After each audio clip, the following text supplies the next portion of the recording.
안녕하세요. 무비 리치를 진행하고 있는 송진 감독입니다. 김혜린입니다. 지난주에 우리가 외화를 했죠? 네. 그럼 오늘은? 방황 이런 거 하지 마요. 그럼 뭐라고 그래요? OTT 작품. OTT 작품. 넷플릭스. 넷플릭스에서 만든 네. OTT 작품. 제목은 전란. 양인으로 살다가 노비가 된 천영은 조선 최고의 무신 가문에 가게 되면서 종려를 만나게 됩니다. 종려가 무술 연습할 때마다 회초리를 대신 맞던 천영은 따로 종려와 무술 대련을 하여 종려의 실력을 높일 수 있게 도와주고 회초리를 맞는 신세에서 벗어납니다. 그로 인해 신분을 뛰어넘어 막역하게 지내게 됩니다. 그러던 중 외란이 일어나 도망치는 선조를 호위하게 된 종려는 한양을 벗어나고 그 사이 노비들은 동기하여 모든 것을 불태워버립니다. 외란이 끝나 7년이라는 시간이 지났고 두 사람은 깊어진 감정의 골로 인해 서로를 향해 검을 켜놓습니다. 혼란의 시대, 주어진 운명에 맞서 싸워라. 영화 전란이었습니다. 강동원, 박정민, 차승원, 김신록 이런 배우들이 나옵니다. 맞아요. 다 훌륭한데? 네. 근데 강동원 배우가 사실 최근 좀 헛발질을 많이 했다는 생각이 드는데 간만에 좋은 영화에 탑승을 했다. 아니, 내가 다시 한번 얘기하지만 강동원이 헛발질을 한 게 아니고 감독들이 강동원을 가지고 헛발질을 자꾸 하는 거예요. 내가 볼 때는 강동원은 잘못이 없어요. 근데 저는 꼭 그렇게 생각하지 않습니다. 아, 그래요? 네. 일단 시나리오가 문제가 있다고 저는 뭐 생각하는 것들이 있기 때문에 시나리오 책을 보는 그게 근데 이번 책을 딱 받고 강동원이가 너무 재밌었고 너무 잘 읽히더라 이런 얘기를 하긴 하더라고요. 누가 썼게? 박찬욱이 박찬욱. 썼잖아. 네가 재미없다고 할 수 없겠지. 표지 적혀있는 거 아니야? 박찬욱 씀. 재밌다. 표지가 재밌다. 막 이러면서. 또 제작이야. 와 어떻게 거절해? 맞아, 어떻게 저래. 예. 잘 보여야지.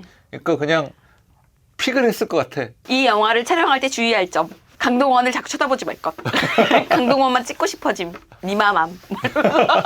감독 조심해. 그까지는 안 했겠지만. 그렇게까지는 아니겠지만. 예, 어쨌든 뭐 맞아요. 좋은 작품이 나왔습니다. 근데 이번에 캐릭터라이징이 아주 좋았어요. 지도자가 저렇게 헛나가면 나라도 망하고 백성도 괴롭다라는 그 아주 강력한 이미지를 줌으로써 이 영화를 좀 저쪽 용산 쪽에 계신 분들이 봤으면 좋겠다. 거기 일본 그 무사로 나오는 켄신 역 정성일도 있습니다. 아주 잘 어울려요. 일본 사람인 줄 진짜 뭐 너무 배우들이 뛰어난 역을 하고 마지막에 세 명이 동시에 서로 싸워. 칼질을 한다. 강동원과 박정민과 정성일이 삼각구도로 탁 그 하는데 서로 안 보이는 가운데서 하잖아요. 너무 좋지 해무의 않았어요? 가운데서. 그거? 예. 박찬욱 칭찬해. 김상만 감독님, 축하드립니다. 네. 전작은 별로였잖아요, 솔직히. 뭐 근데 어떻게 진짜 이거는 진짜 시나리오가 너무 좋았던 것 같아요. 네. 최근에 하여튼 넷플릭스 우리나라에서 찍은 넷플릭스 요새 뭐 잘들 하고 있지만 그래도 꽤 좋은 성과를 나타내고 있다 그런 생각 들고 어쨌든 이 전란이라는 임진왜란 때의 거를 현대로 갖고 왔을 때 이런 분들이 있어요. 왜 옛날 그 스토리를 봐야 되지? 지금 현대에 살아가기도 바쁜데 이렇게 혹시나 생각하시는 분들이 있다면 그렇지 않다. 이게 다 현대와 연관지어서 소환하기 때문에 지금 이런 사극을 봐도 현대와 반드시 연결돼 있다. 그게 영화다. 그렇기 때문에 여러분들이 그런 편견을 안 가지셨으면 좋겠다. 이런 생각이 들었습니다. 그럼에도 불구하고 어쨌든 오늘 말씀을 찾아왔고요. 낭낭 목소리 읽어주시기 바랍니다. 너희 중에 큰 자는 너희를 섬기는 자가 되어야 하리라. 마태복음 23장 11절 말씀입니다. 아멘. 아멘. 이 말씀은 예수님께서 하는 거잖아요. 마태복음이니까. 그렇죠. 원래 제자들이 예수님 이제 십자가에 나는 이제 못 박힌다. 근데 3일 후에 난 부활할 거다. 이런 얘기하고 있는데 내가 내무부 장관이 될 거야. 내가 외무부 장관이 될 거야. 막 이러고 싸우고 있잖아요. 큰 자리에 앉으려고. 이 정치적인 전복을 통해서 왕이 되면 나는 거기에 장관을 할 수 있을 거야. 이런 생각들을 많이 했죠. 근데 예수님 원하시는 건 그게 아니었잖아요. 그래서 큰 자일수록 섬겨야 되죠. 그래서 당연히 왕인 선조는 백성들을 섬기는데 주력을 해야 되는데 전혀 관심이 없죠. 누가 막 생각납니다. 이런 게. 요즘 이 박찬욱 감독이 이 극본을 쓰면서 그런 생각들을 그냥 여기에 실어놨다? 블랙리스트 분명 올랐을 거다? 저는 그런 생각합니다.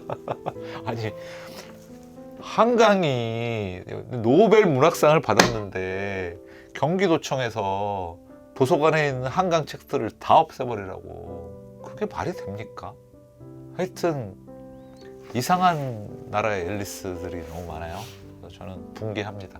이제 아마 새로운 시대가 다시 오면 한강은 반드시 교과서에 나오겠죠. 동양 여성 최초의 노벨 문학상을 받았는데 그럴 수가 있나요? 참 안타깝습니다. 그래서 어쨌든 다시 돌아가서 잠언이라는 서가 있잖아요. 잠언서. 그걸 보면 1장서부터 31장까지 계속 줄곧 겸손하라 라고 하고 있어요. 얼마나 이게 어려운 거면 그렇게 말씀하실까라는 저는 생각을 해봤거든요.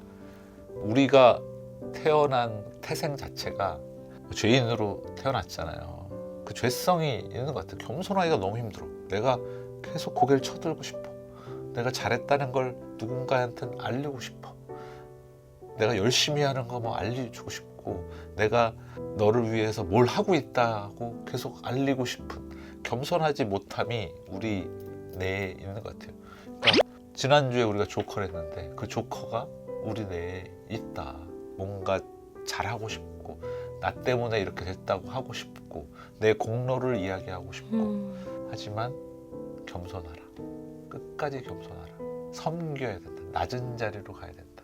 그 얘기를 계속 우리한테 하고 계세요. 그게 크리스찬의 삶인 것 같습니다. 저는 오늘 이 말씀 보니까 그런 생각이 드네요. 이렇게 강동원이 원래 양인이었다가 천민이 되잖아요. 네. 굉장히 많은 영웅의 서사 구조를 모든 작품이 안고 있지만 이 강동원이야말로 되게 큰 영웅의 서사 구조를 가지고 있다. 근데 그렇죠.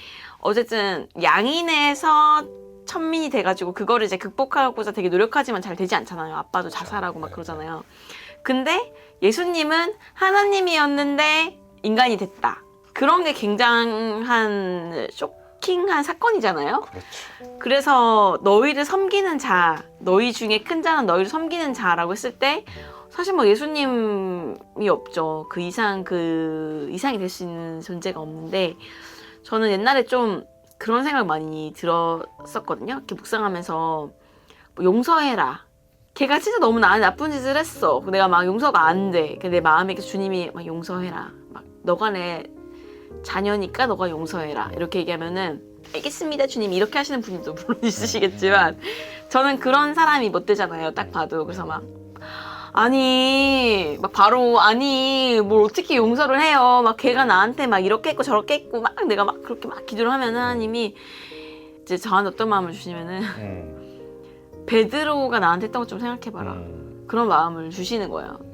그렇게 할 때 되게 많이 이해되는 지점들이 있거든요. 그리고 저는 예수님을 십자가에 못 박으라고 외치는 그 군중들 속에서 예수님이 병을 낫게 해줬던 사람들도 분명히 있을 거라고 생각해요. 그런 치유받았던 사람들도. 그렇게 배신당했던 가운데서도 어쨌든 사랑하는 마음으로 돌아가시잖아요. 그러니까 그런 걸 보면은 정말 그 왕이라는 사람, 특히 선조의 가장 큰 문제는 정말 그 밑으로 내려가 보지 않아서 어떻게 내가 너랑 똑같을 수가 있어? 이게 말이 돼? 막 그게 시작이잖아요, 사실은.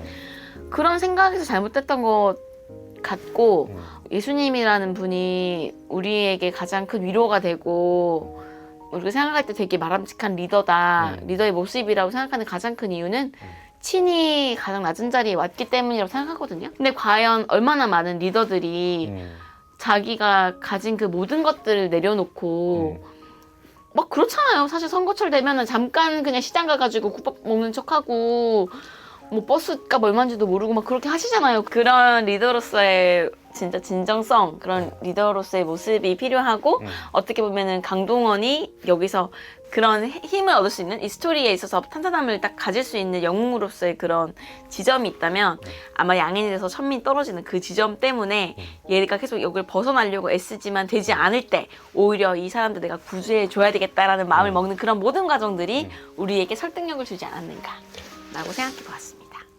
좋은 말씀이십니다. 말씀하신 거 잠깐 이제 받아서 얘기하면 예수님이 그때 돌아가실 때까지만 하더라도 제자들이 그런 자리에 있지 않고 또 두려워서 도망가고 막 다 그랬잖아요. 맞아요. 근데 예수님이 다시 3일 만에 부활하신 다음에 다시 승천을 하시면서 이제 내가 성령을 보내겠다. 보혜에서 성령을 보내겠다 딱 했잖아요. 그 다음에 이제 마가 다락방에서 성령을 받고 오순절 날 그 다음부터 제자들이 완전히 변해가지고 결국에 모든 제자들이 다 순교를 하잖아요. 성령을 보내주셨기 때문에 우리 마음이 성전이라는 말씀도 있고 그런 것들이 정말 대단한 플랜이다. 우리가 다 알 수도 없잖아. 하나님의 뜻을 이만큼 안다고 해야 되나? 어쨌든 근데 우리는 하나님의 뜻을 성경을 통해서 알 수밖에 없는데 그런 말씀을 이렇게 보다 보면 그렇게 큰 뜻이 있었구나. 우리는 그 하나님의 그 거대한 계획 안에 있구나. 그러면서 감사와 위로를 얻지 않나 그런 생각을 해봤습니다. 좋습니다. 오늘은 여기서 마무리하도록 하겠습니다. 감사합니다. 안녕. 안녕.